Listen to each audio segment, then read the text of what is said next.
হয়েছে আর সাজগোজ করতে হইব না। তোমার গায়ের রং আমি মাইনা নিচ্ছি। তুমি কালো হইলো আমার বউ, ফর্সা হইলো আমার বউ। এখন যাও উজু করে আসো।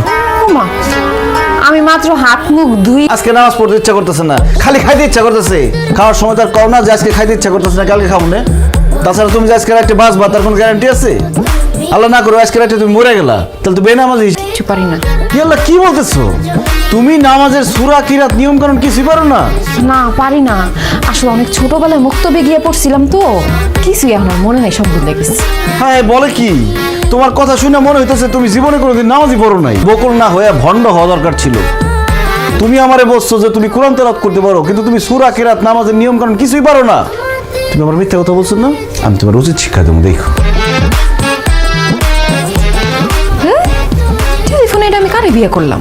সেটা পুরো শেখেলে আমার।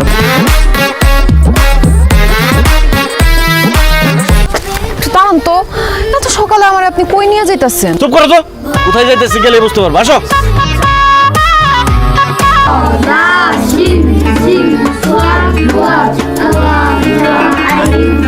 আসসালামু আলাইকুম মৌলভী সাহেব। ওয়ালাইকুম সালাম। কেমন আছো ওসমান? আছি আলহামদুলিল্লাহ ভালো। এই তুমি দাঁড়ায় আছো কেন? বসো। ও মা, এখানে বাচ্চারা আরবি পড়া শিখতেছে না, আমি বলকে।